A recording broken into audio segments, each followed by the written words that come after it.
Abu Dawud. Abu Dawud mendapat berita ini dari Hammam. Hammam mendapat berita ini dari Qatadah. Dan Qatadah bertanya kepada Anas bin Malik. Jadi Qatadah ini sahabat Rasulullah. Dia bertanya kepada Anas bin Malik, hal hadaba Rasulullah sallallahu alaihi wasallam? Apakah Rasulullah sallallahu alaihi wasallam itu mewarnai rambut?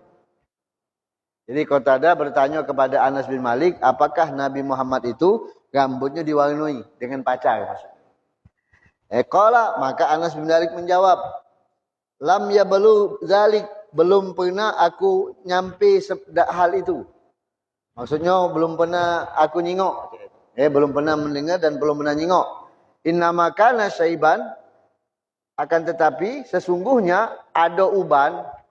Rasulullah itu ada uban fi sudraihi, di pelipis. Di pelipis pipi ke jidat ini, pelipis ini. Di sininya Anas menceritakan ada uban, tapi Anas tidak menyebutkan berapa banyak. Kalau dijengok kalimatnya kana syaiban, satu ubannya berarti. Berarti sikok uban yang ada di pelipis Rasulullah SAW. Walakin Abu Bakar, itu aku tak tahu kata Anasnya Nabi itu mewarnai rambut apa tidak. Tapi katanya aku nyingok ada uban, kata Anasnya. Ada uban di pelipisnya sikok. Sedangkan Sayyidina Abu Bakar, khadaba, kalau Sayyidina Abu Bakar memang mewarnai rambutnya dengan apa? Bilhana wal katam. Hana itu pacar, katam itu sejenis tumbuhan yang dipakai wong zaman itu untuk mewarnai rambut. Ya, sejenis pacar lah. Katam namanya. Jadi Sayyidina Abu Bakar dijelaskan oleh Anas itu memang galak memacari rambut, tapi pakai pacar. Bukan pakai pikok. Itu ya seperti itu. Nah ini, jadi ini cerita dari Anas bin Malik. Yang pertama, riwayatnya. Yang kedua, haddatsana Ishaq bin Mansur wa Yahya bin Musa qala, ini riwayat dari Ishaq bin Mansur dan Yahya bin Musa, dua ikut uang ini berkata, haddatsana Abdul Razak, kami mendapatkan berita ini dari Abdul Razak. Abdul Razak dari Ma'mar. Ma'mar dari Sabit, sahabat juga. Sabit an Anas bin Malik. Sabit ini mendapat riwayat hadis ini dari Anas bin Malik. Apa katanya? Ma adatu fi ra'si Rasulillah sallallahu alaihi wasallam wa lihiyatihi illa arba'a asyar sa'ratan bayda. Kalau riwayat yang pertama tadi Anas bin Malik mengatakan uban Nabi itu sikok. Yang ada di pelipis ini sikok.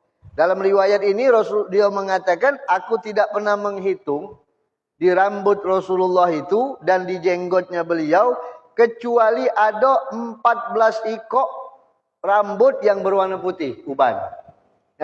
Jadi rambut sama jenggotnya Rasulullah itu cuma 14 ikok yang berwarna putih. Berarti pada saat itu Anas itu dekatnya sama Nabi. Sampai pacak tahu kan jumlahnya. Dihitungnya oleh Anas bin Malik dan Anas singok. Kejingokan mungkin jelas. Sebab kalau Rasulullah itu ubannya bercahaya. Makanya Nabi mengatakan la taqta'u saibaka fa innahu nurun yaumal qiyamah. Jangan kau cabut ubanmu sebab dia akan bercahaya di hari kiamat. Makanya di sebagian ulama mengatakan dipacar. Itu tidak boleh kalau dihitam ke tidak boleh, kecuali kalau bini dewek. Kalau bini kita nih, kita punya bini rambutnya ubanan merepek. Kita tidak demen dengan uban tadi, boleh kita ongkon dia maki pikok. Halal hukumnya. Kau maki pikok, kau beli pikok, hitam ke rambut kau, boleh. Kalau untuk wanita ketika diperintahkan suaminya untuk maki pikok warna hitam. Sebab kalau kejinguan uban bagi suaminya, alangkah lemahnya ucapnya. Ubanan kalau merepek tak lemak jingok Nah, kau pakai pikok, tak apa-apa. Itu boleh dipraktekkan di rumah, tak apa-apa. Tapi kalau lanang tak boleh. Haram hukumnya. Kalau bininya ngomong, "Pak, pakai pikok." Tak boleh. Sebab betina sama lanang beda. Nah, kalau lanang pakai apa? Pakai pacar. Kalau rambut uban, antum beli pacar warna abang sama warna kuning. Yang sunnahnya abang sama kuning pacar. Kalau henna itu pacar ya. Nah, tak apa-apa. Kalau yang selain henna itu rasanya bukan pacar, itu pikok kalau. Nah, tak boleh kecuali kalau dia memang dari hana. Hana itu pacar. Nah, tak apa-apa gitu. Sebab kalau rambut putih ini dipacari cepat. Kalau rambut hitam kan agak lama macarinya. Nah, itu seperti itu.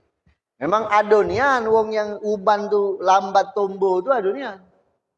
Ya, lambat tumbuh banyak yang tidak ada juga wong yang umurnya belum 40 lah merepak ubannya.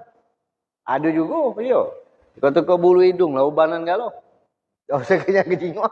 Nah, seperti itu. Nah, merepak kan. Nah, ada yang macam itu. Jadi pigmennya mungkin wallahualam bisawab. Nah, atau mungkin pikirannya mungkin terlalu banyak mikir ke dunia, akhirnya uban metu siko. Metu memang benar kalau kita banyak pikiran cepat uban tumbuh. Makanya jangan dipikir ke. Jadi lama dikit uban tumbuh. Tapi kalau umur 70 tahun ada tuh lah ubannya. Nah, itu Ini yang disebutkan oleh Anas bin Malik. Berarti rambut Nabi sama jenggot Nabi itu di jingoknya ada cuma 14 ikok rambut berwarna putih. Nah, ini riwayat yang kedua. Berarti waktunya beda. Tidak satu zaman atau tidak satu waktu. Kemudian hadis yang ketiga. Haddatsana Muhammad ibn Musanna. Dia berkata, Ahbarana Abu Dawud telah memberi kabar kepada kami Abu Dawud. Abu Dawud mendapatkan hadis ini dari Syu'bah. Syu'bah mendapatkan hadis ini dari Simak bin Harb. Simak bin Harb mendapatkan hadis ini dari Jabir bin Samro. Sahabat. Ini namanya hadisnya musalsal. Ini berantai hadisnya ini. Dia mendapatkan dari Samro. Waqad su'ila an saybi Rasulillah sallallahu alaihi wasallam. Jabir bin Samro ini pernah ditanya tentang ubannya Rasulullah. Jabir bin Samro ini pernah ditanya tentang ubannya Rasulullah. Maka dia menjawab, Kana idza dahana ra'sahu, adapun Nabi Muhammad SAW apabila beliau meminyaki rambutnya, lam yara minhu syaibun, tidak kejinguan ubannya. Ya kalau rambut diminyaki, tidak kejinguan ubannya, kata Jabir bin Samro tadi ngomong. Kalau Rasulullah waktu maki minyak rambut, itu tidak kejinguan ubannya. Ubannya Rasulullah SAW. Kemudian, wa idza lam yadhin, kalau umpama beliau lagi tidak ngubah minyak rambut, ru'ya minhu, baru kejinguan ubannya. Jadi, hebat tak? Itu, sahabat itu. Jadi sahabat itu diperhatikannya nih Rasulullah itu. Makanya kita ni seperti itu. Kalau kita cinta sama seseorang itu, ketika kita dicano, cak model kita ditanya, Ustaz Hasan Baharun tu mak mana wongnya cak ini, cak ini. Sebab kita memperhatikan guru kita dengan seksama. Mak mana bentuk postur tubuhnya, mak mana apa cara bicaranya, mak mana berjalannya, mak mana tidurnya. Itu kita nyipati guru seperti itu. Nah, begitupun sahabat menyipati Rasulullah itu sesuai dengan yang dia jingok. Makanya hadis itu banyak. Tidak pacak kita mau kusiko. Makanya kalau ada ustaz-ustaz yang di YouTube itu mengatakan ini hadis ini hadis salah, ini hadis. Tidak pacak disiko hadis patokannya. Banyak hadisnya. Jadi tidak pacak disiko hadis. Kita banyak hadisnya. Masalah puasa Rejab ini baik. Ada ustaz di YouTube itu, di medsos itu mengatakan ada kata hadisnya. Puasa 1 hari, 2 hari, 3 hari itu tak kata hadisnya. Bahkan hadisnya maudhu. Aku cari di kitab hadis maudhu lagi tak ketemu je. Nah, wajarlah hadisnya bukan maudhu. Kalau hadisnya maudhu itu palsu maksudnya. Kalau memang hadisnya palsu, pasti ketemu di kitab hadis palsu. Lah memang hadisnya palsu, sampai-sampai di kitab hadis palsu lagi tak kata. Lah tak kata lah hadisnya bukan palsu. Nah, jadi hadisnya itu maklul. Maklul itu di bawah dhaif memang. Tapi termaktub dalam kitab Majma'uz Zawaid. Ada kitabnya. Mana punya di rumah kitab. Jadi ada memang keterangan puasa sehari, puasa 2 hari. Nah itu. Jadi kalau namanya hadis itu riwayatnya banyak. Kita tak baca mutus ke A, tidak. Cuman kadang-kadang ulama itu kalau memang dia menguasai ilmu hadis, dia paham. Yang dia sampai ke sikok baik. Tidak disampaikan kalau. Contoh zakat fitrah. Zakat fitrah itu tidak usah disampaikan kalau sikok baik. Berapa zakat fitrah? 2,5 kilo. Selesai. Kalau dibandingkan 2,5 kilo, 2 kilo, 3 kilo, agak uang pening. Makanya kadang-kadang ulama itu kalau dulu langsung 2,5 kilo.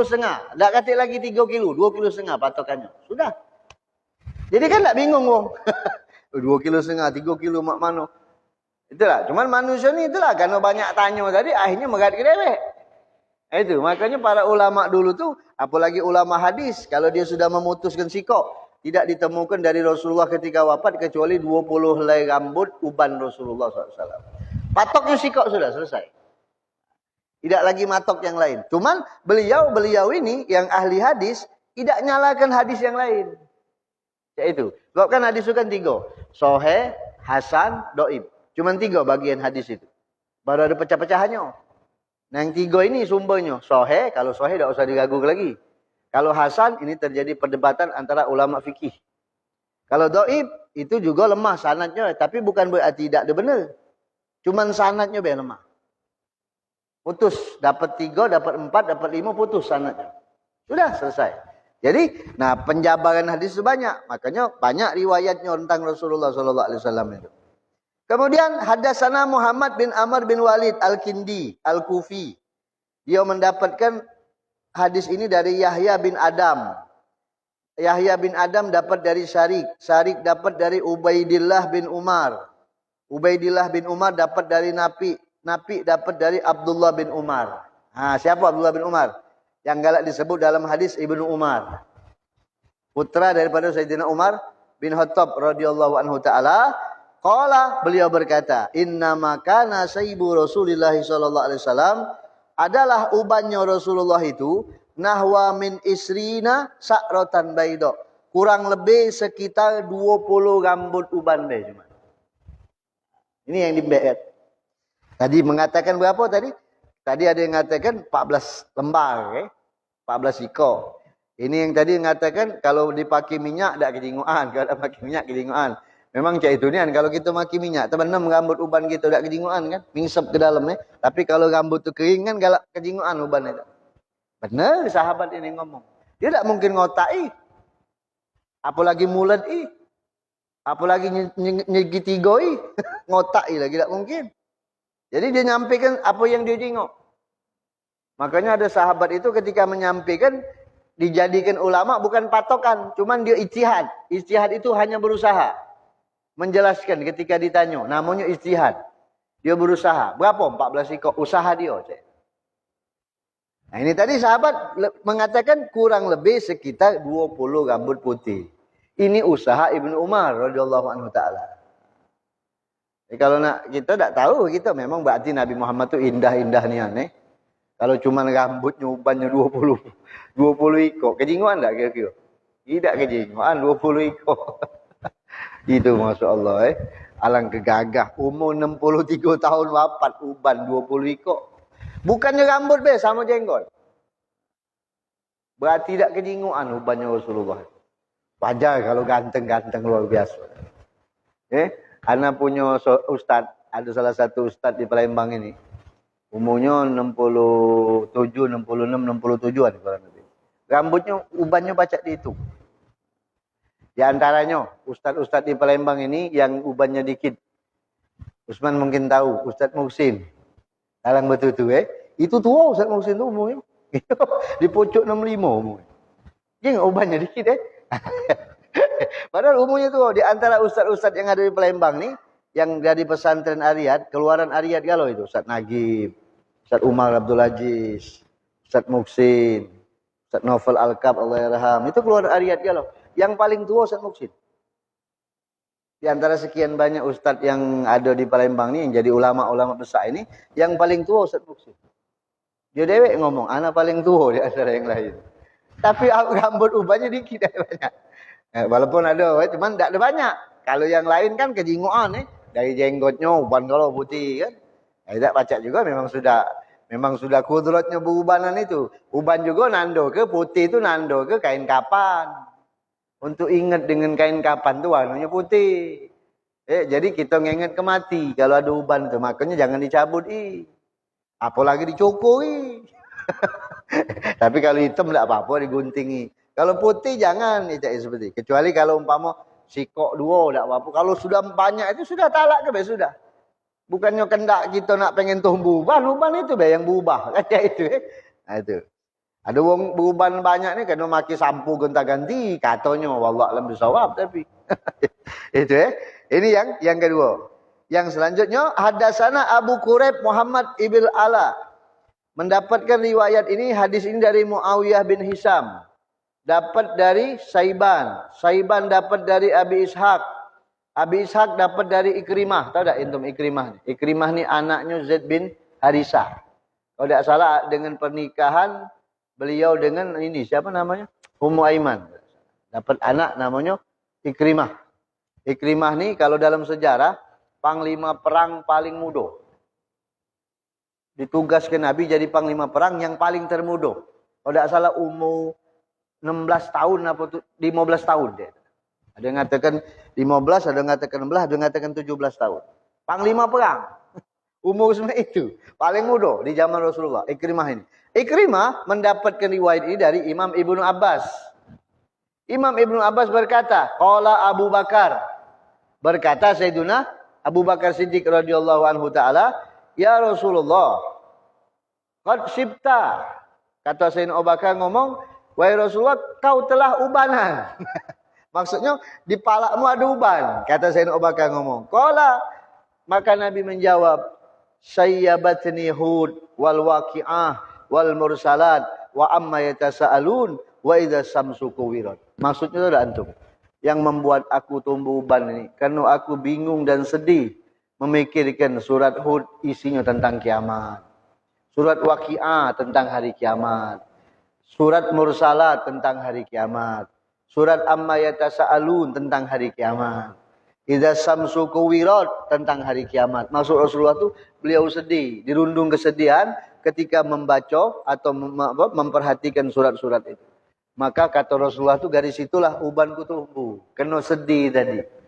Dengan tanda-tanda hari kiamat dan hari kiamat yang bakal dihadapi oleh umatnya. Itu maksud Rasulullah SAW. Nah, makanya kita jengok dari hadis ini. Berarti dari pikiran.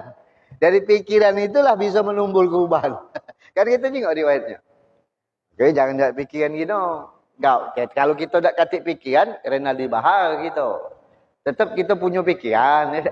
Cuman pikiran kadang-kadang, pikiran dunia ini yang muat kita uban. Makanya kata Sayyidina Utsman bin Affan, beliau mengatakan, apa namanya, hammud dunya zulmatun fil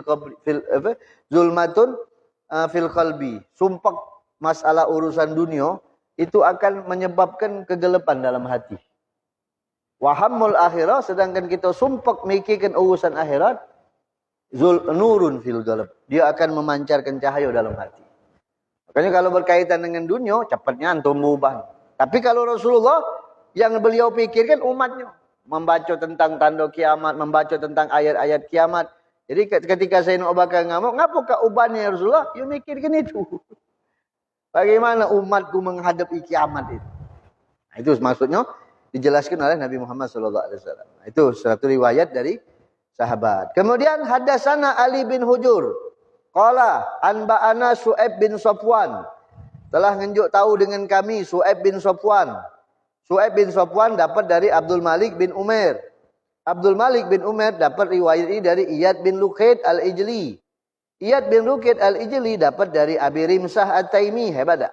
Coba kalau antum fikir, antum fikir, wong ahli hadis. Itu apal namanya. Abu ya Said Muhammad bin Ali al-Maliki Mekah itu muhaddis. Profesor Dr. Al-Imam Al-Kutub Abdullah bin Abdul Qadir bil Faqih Malang. Darul Hadis. Itu ahli hadis. Sampai disebutkan gudang hadis. Gudang hadis. Kita limo ikut lagi dah apal namanya. Ini dari dia sampai ke Rasulullah. Ana pernah dengar Habib Abdullah bin Abdul Qadir itu ceramah. Ada rekaman ceramah beliau. Dia nyebutkan hadis itu dari mulai dia. Saya dapat dari abah saya, Abdul Qadir bin Ahmad bil Faqih. Abdul Qadir dapat dari abahnya Ahmad. Ahmad dari pula. Sampai ke Rasulullah. Merinding lengannya itu. Ya Allah. Alangkah hebat IQ-nya dia. Masya Allah. Kalau kita ngapal nama keluarga lagi lupa. Anak lah 17 ikut lupa. Kebanyakan anak. Ini banyak begitu riwayat. Bukan sikok hadisnya. Kalau Abu ya Said Muhammad bin Ali al-Maliki itu kalau mau hadis, dia harus menguasai kutubus sittah. Kutubus sittah itu kitab hadis sahih kalau bahkan ditambah sikok lagi dengan riwayat Imam Malik Muwatta. Itu harus hafal. Oh, jadi cerdas kita ngapal 5 ikut lagi. Tak tahu kita ngapal salah nyebut kayaknya. Oh itu hebat dah. Masya Allah memang benar-benar pilihan Allah. Anak dulu punya guru Ustaz Ahmad bin Husin Assegaf, ada fotonya di rumah anak, masih hidup di Bangil sana. Beliau itu ahli mustalah hadis. Jadi hadis itu kayak disarahkan, namanya mustalah. Itu dia ngomong sama kami dulu, kalau wong ahli hadis itu tangannya lembut, tak kapas tangannya. Kata Ustaz Ahmad, kalau antum tak percaya, anak pernah salaman sama Habib Abdullah bin Faqih Malang. Guru anak dewek Abu Ya Said Muhammad bin Ali Malik itu lembut tangannya, pecah kapas. Ahli hadis itu. Lembut-lembutnya. Sebab untuk nyago hadis itu bukan main kan. Wong yang hafal Quran baik kan, kata adab dalam wong yang hafal Quran tuh katanya mereka tuh ngeludah lagi, tidak boleh basing-basing. Kalau wong hafal Quran, ngeludah lagi, tidak boleh basing-basing. Ini kalau sudah hafiz, kalau al-hafiz di depan, berarti hadis sama Quran. Kalau hadisnya di belakang, berarti Al-Quran baik. Al-Ustadz Muhammad Almarhum Al-Maghfulau Muhammad Nawawi Denci Al-Hafiz, berarti hafal Quran deh. Tapi kalau Al-Hafiz Al-Hafiz Al-Musnid, kalau Al-Musnid itu menjadi sandaran wong-wong ahli hadis ke beliau. Abu Yasin Malik itu Al-Musnid, Al-Hafiz Al-Musnid, Al-Muhaddis pula. Profesor, dokter. Oi, Masya Allah. Mending gitu. Berarti kalau sudah Al-Hafiz di depan itu, woi, paling dikit 300.000 hadis. Paling dikit. Itu besanad hadisnya. Bukan hadis model kita nih, inamal amal biniyat. Itu kan. Itu hadisnya sanad. Cuman kalau kita ngapalnya dikit itu Nah ada kalau mereka itu besanad sampai ke Rasulullah. Kalau tidak salah dulu anda dapat cerita riwayat, ada beberapa ulama dari Hadramut sana datang ke Indonesia. Datang kalau tidak salah ke Ustaz Nagib. Anda pernah dengar dari salah satu muridnya, Ustaz Nagib Al-Khairat Bekasi Habib Nagib Al-Khairat yang tadi pagi acaranya Itu datang ke beliau minta sanad hadis. Sebab Ustaz Nagib ini kan murid Said Maliki Mekah kan. Ustaz Nagib kan murid Abu Ya Maliki. Nah, kalau murid Abu Ya Maliki itu kata-kata mereka tuh punya sanad hadis. Musalsal sampai ke Rasulullah SAW. Sebab kan beliau kan ahli hadis. Dia minta sikok wong 7 kalau tak salah. Ulama dari Yaman itu datang nak minta sanad hadis dengan Ustaz Nagib sampai ke Rasulullah. Akhirnya dijuk oleh Ustaz Nagib. Disanadkan saya dapat dari guru saya Said Muhammad bin Alwi, dapat dari abahnya, dapat dari terus sampai ke Rasulullah. Apa kalau tak salah hadisnya itu? Al-haya'u minal iman. Pendek hadisnya. Hadisnya pendek. Al-haya' minal iman. Malu itu sebagian daripada iman. Tapi riwayatnya sanadnya sampai ke Rasulullah. Nah itulah diterima gitu. Ijazah. Dapat hadis sanad. Ulama-ulama itu seperti itu. Mereka kadang-kadang datang dari jauh-jauh, kadang-kadang nak minta pakaikan imamahnya baik. Tolong pakaikan imamah. Jadi bersanad imamah itu. Imamah itu bersanad. Kita maki imamah ini bersanad. Maki imamah. Ada sanadnya. Dari mana? Dari guru anak. Guru dari guru. Terus sampai ke Rasulullah. Jadi tidak ada basing-basing kalau ahli sunnah jamaah ini. Tidak basing melangkah. Ada sanad. Tidak basing nebak wong. Tidak basing nyala ke wong. Itu hebatnya. Itu ahli sunnah. Karena riwayat-riwayat yang seperti ini. Kita jingok berapa ikut. Cuman lagi pening kita ngapal kenyo. Sahabat Nabi ngapal kenyo. Abu Bakar, Umar, Utsman, Ali. Sudah selesai. 10 yang mubasyiri bil jannah lagi antum tidak hafal. 10 sahabat yang masa hidupnya dikabar ke surga oleh Rasulullah itu kan ada 10 kan. Yang 4 sudah pasti itu. Sisanya antum tidak hafal. Nah itu kan. Istilahnya itu. Apalagi yang hadis-hadisnya ini. Nah penting pala anak. Nah itu seperti itu. Jadi Masya Allah memang diberikan keluar biasaan wong yang ahli hadis itu. IQ-nya bukan main cerdas. Itulah makanya dijago yang seperti itu tuh sangat dijago, karismatik itu. Ulama karismatik itu yang ahli hadis itu kan. Setelah kita ni yang bukan ahli hadis makin bertanya, apa hadis yo? Oh, takuan gino. Awak apa lidah hadis? Asal dijelaskan langsung bertanya, apa hadisnya? Oh, sahih apa tidak? Hal paling unyam yang cak itu. Kalau sudah dapat hadis dari Nabi itu sudah pakai, semampu kita pakai. Nah, hadisnya apa? Inti itu bukan ahli hadis. Inti cuma hafal inamal amal biniyat baik. Ya, nak nyanyi masalah sahih apa tidaknya. Itu kan Ya kalau ulama nyampaikan hadis, kalau ulama itu bohong, berarti dia bohong dengan nama Nabi. Apa kita nak repot? Dia yang berdosanya. Ya itu. Jadi luar biasa memang. Nah ini riwayat dari Abi Rim'ah At-Taimi, dari Taimi Ar-Ribab, qala, dia berkata, Ataitun Nabi sallallahu alaihi wasallam wa ma'i ibnun li. Suatu saat aku datang ke Rasulullah, mawa anak laki-lakiku. Bersama anak laki-lakiku. Anak laki-laki ini mungkin sudah besar. Fa'araituhu, maka aku melihat Nabi Muhammad sallallahu alaihi wasallam. Faqultu, dan ketika aku melihat beliau, hadza Nabiullah. Fa'araituhu, aku nunjukkan sama anakku, nah kau jengok ini. Hadza Nabiullah. Tunjuk tahu dengan anaknya, ini adalah Nabiullah. Wa alaihi saubani ahdaran. Dan Rasulullah itu waktu itu mempunyai 2 baju yang berwarna hijau. 2 jubah yang berwarna hijau. Walahu sya'run qad alahu syaib, dan beliau mempunyai rambut yang di atasnya ada uban. Jadi siapa? Taimi Ribab ini nunjuk tahu anaknya. Ini hadza Nabiullah. Punya pakaian hijau, 2 ikok, rambutnya di atasnya ada uban, wasaibuhu ahmar, dan kau jengok tak? Ubannya berwarna merah. Ubannya berwarna merah. Berarti dia nyingok Rasulullah tu ubannya warna merah. Kalau warna merah berarti diapakan oleh Nabi Muhammad? Dipacari oleh Rasulullah SAW. Seperti itu kan? Jadi ubannya berwarna merah. Jadi riwayat ini jelas mengatakan bahwasanya uban Rasulullah itu warnanya abang. Berarti seperti itu.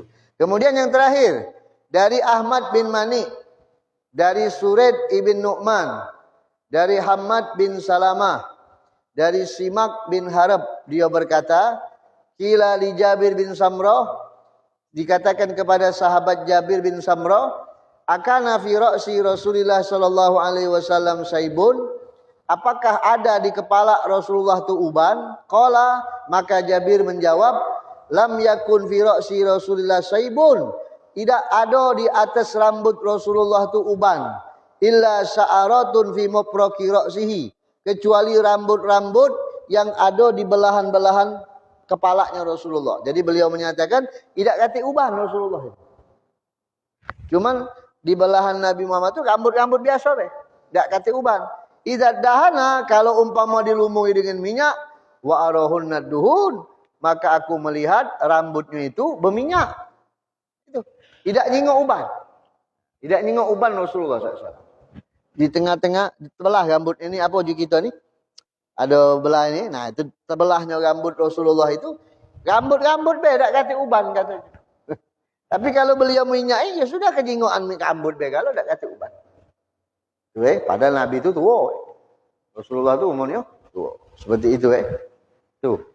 Nah, ini tentang masalah ubannya Rasulullah SAW. Kita baca 2 bab deh. Tak usah banyak-banyak. Sejarah kita ni jadi ingat.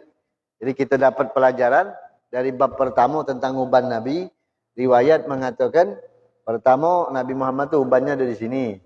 Yang kedua, jumlah uban Rasulullah tu ada yang mengatakan 14 ekor, 14 lembar. Ada yang mengatakan 20 lembar, tidak lebih dari 20 lembar. Ada yang mengatakan uban Rasulullah SAW itu cuman tidak banyak. Ada yang mengatakan warnanya merah. Ada juga yang mengatakan tidak kata ubannya. Itu sahabat nyipati Rasulullah SAW. Jadi aneh tak? Ada wong yang lain-lain, sifatnya lain-lain, dan mungkin waktunya beda-beda. Nah seperti itu.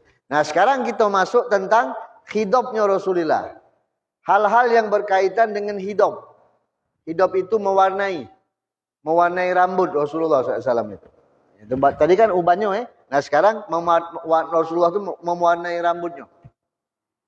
Hadis yang pertama, haddatsana Ahmad bin Mani, haddatsana Husaim, haddatsana Abdul Malik ibn Umair, an Iyad ibn Lakid qala, ahbarani Abu Rim'ah qala ataitu Rasulullah sallallahu alaihi wasallam ma'a ibni li. Beliau juga sama meriwayatkan.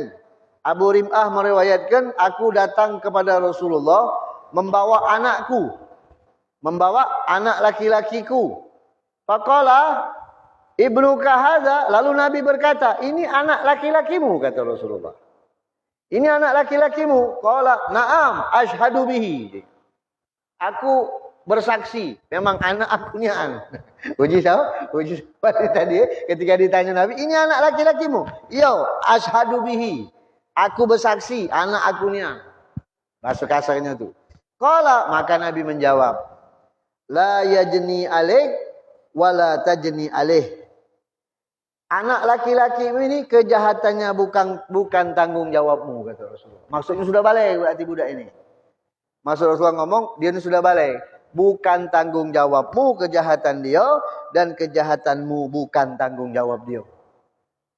Nah, Nabi ngomong, ini menandakan kalau budak sudah balik, lepas tanggung jawab dari wong tua.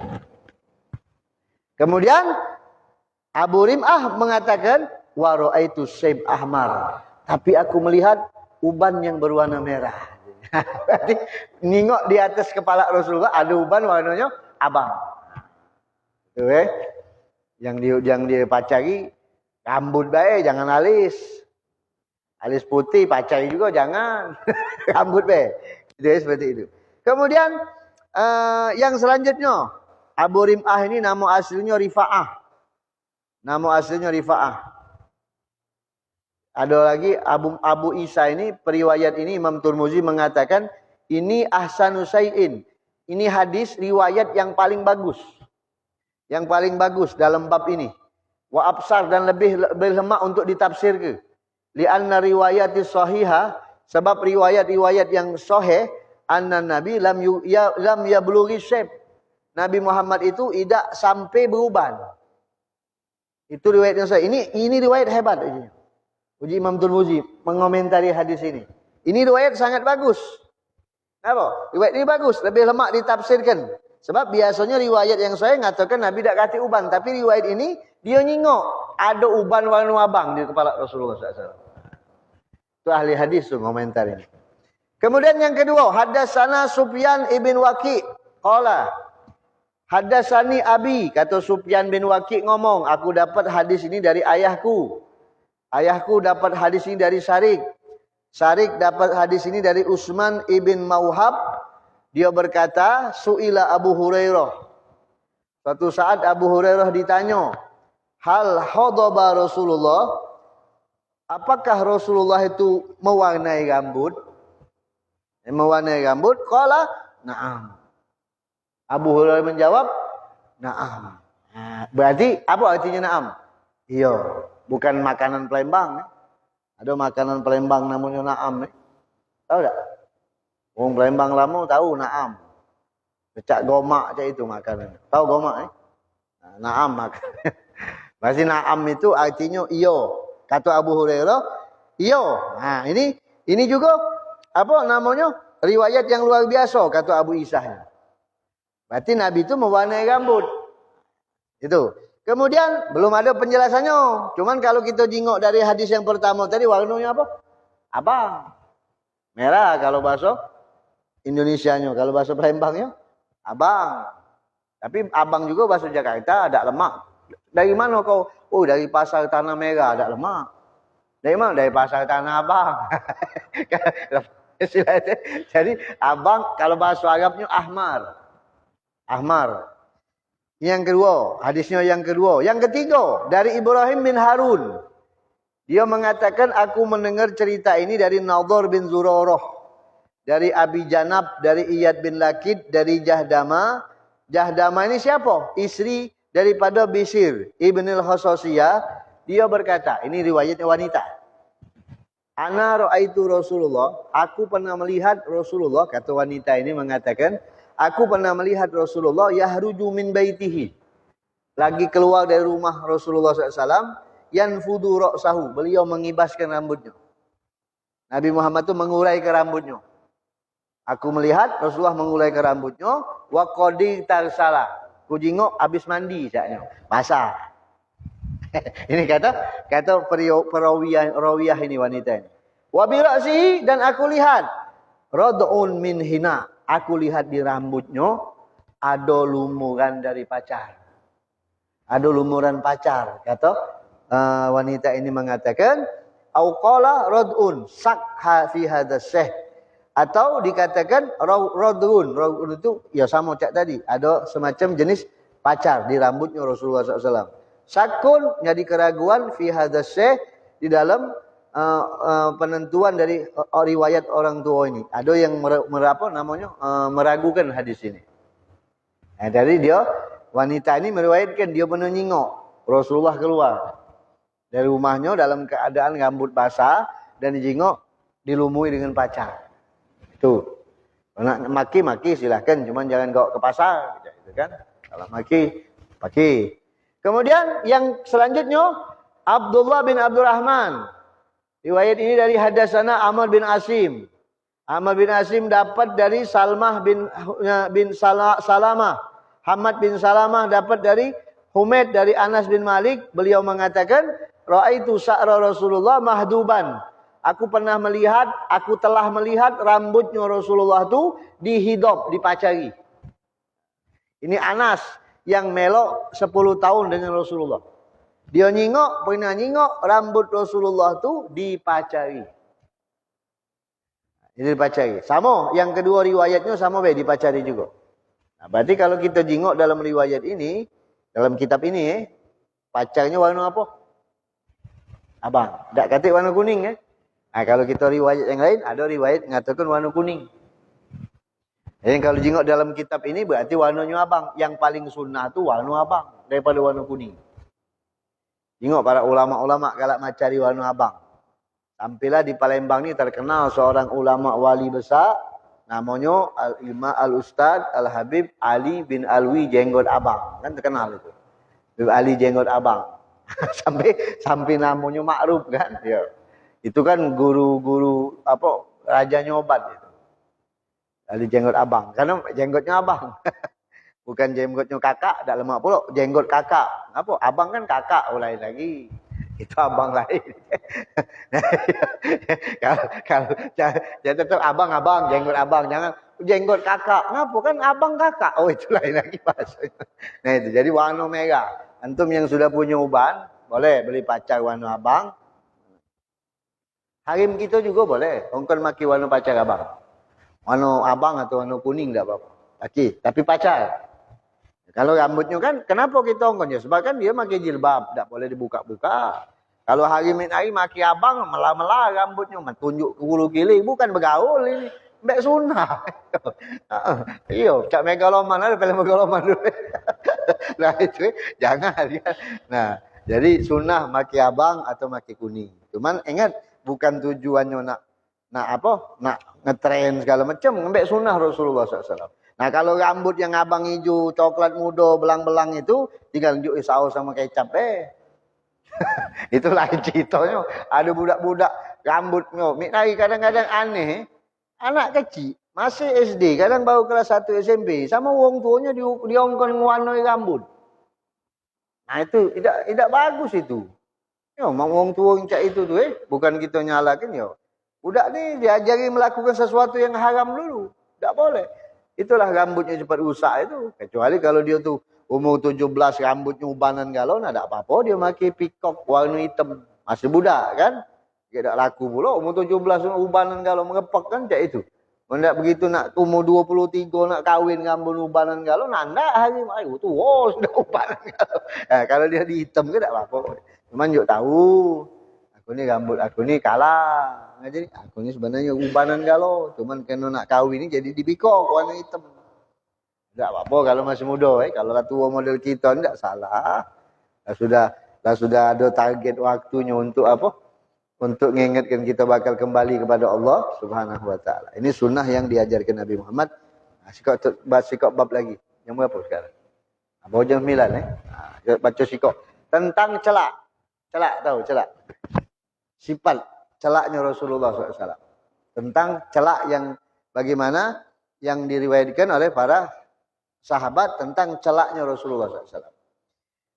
Yang pertama dari Muhammad bin Humaid, tidak banyak hadisnya, cuma 5 ikut hadisnya. Dari Humaid Ibn Razi, dari Abu Dawud At-Toyalisi. Jadi kita tahu maki celak itu sunnah hukumnya. Dari Abbad Ibn Mansur, dari Ikrimah. Dari Ikrimah juga meriwayatkan. Dari Imam Ibnu Abbas, anna Nabi sallallahu alaihi wasallam qala iktahilu bil ismid kata Nabi. Makilah kalian celak dengan ismid. Tahu tak ismid? Ismid atau asmid yang dari batu itu. Celak itu kan ada dari batu yang dikerok macam itu. Nah, itu yang sunnah. Nabi memang ada riwayat dari Nabi Muhammad. Jadi celak kalau kita Mekah itu kan ada beli celak yang dari digosok macam itu, dua ikok digosok. Nah, itu kan jadi celak bubuk. Nah, itu ismid namanya. Jadi intinya sebenarnya ismid itu bagus. Cuman kalau ada celak yang lain bukan berarti kita dah dapat sunnahnya. Kalau antum maki celak, antum dapat sunnahnya. Cuman yang paling bagus ismid. Memang kalau kita maki ismid itu, mata kita cepat baik. Kalau kita galak abang mata kita, anak-anak umar gitu. Galak abang matanya dari kecil. Tapi kalau maki celak hilang. Ubat itu memang celak itu. Kalau mata antum iritasi dengan pedas, maki celak.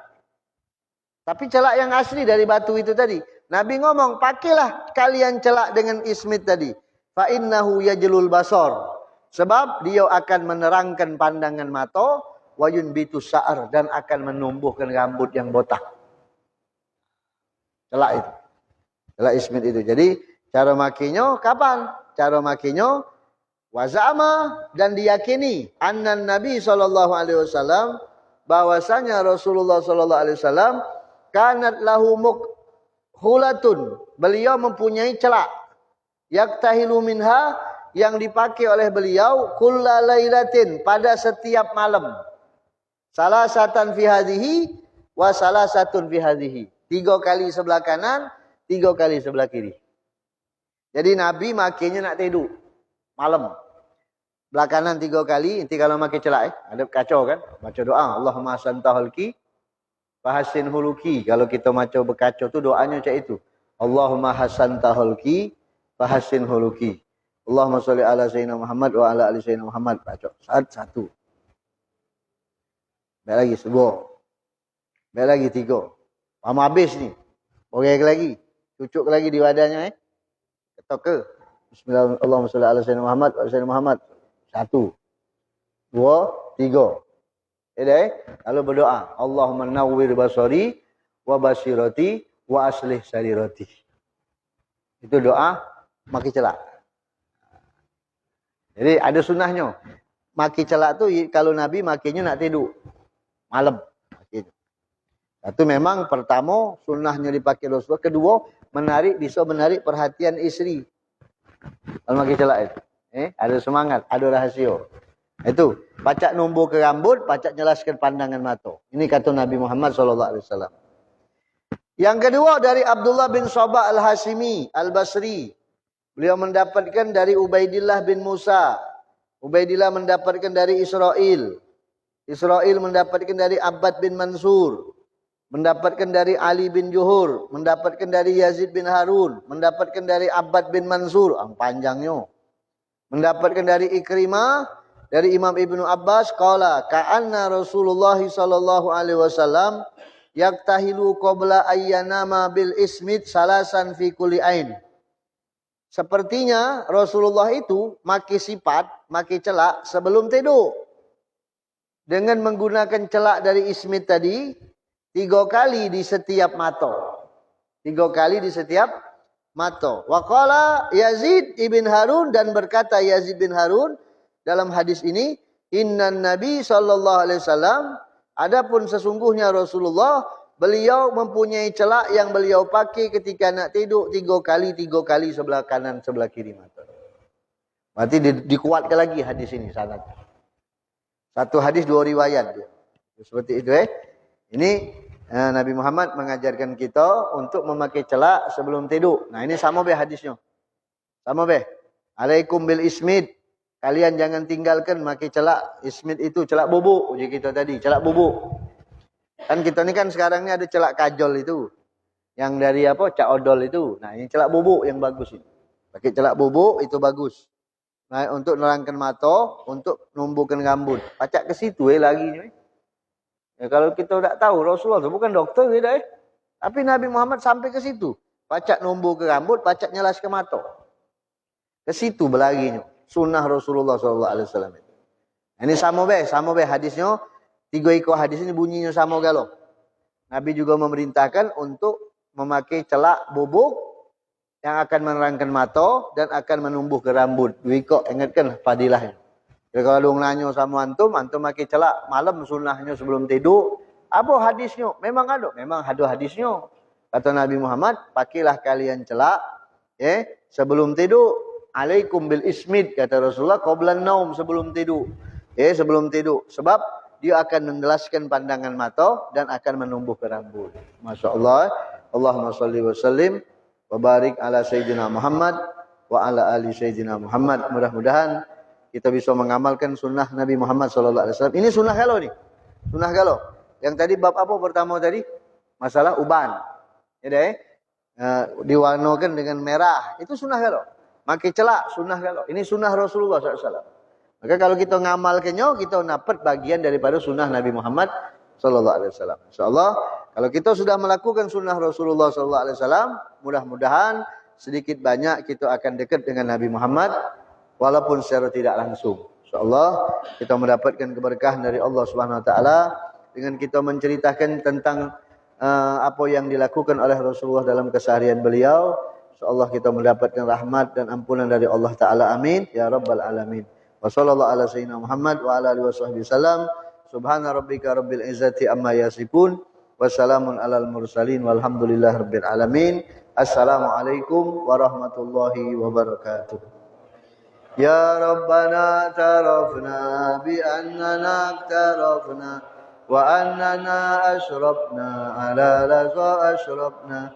Fatub alaina tauba tagsilu kulla hauba wastur lanal awrati wa aminir rawati waghfir liwalidina rabbi wa mauludina wal ahli wal ihwani wa sairil khillani wa kulli dhi mahabba aw jiratin aw suhba wal muslimina ajma amina rabbi asma' fadlan wajudan manna la biktisabim minna bil mustafa rasuli nahza bi kulli su'li salla wa sallam rabbi alaihi addal habbi wa alihi wa sahbi dadatus suhbi walhamdulil ilahi bil bad'i wat tanahi. Allahumma salli ala Muhammad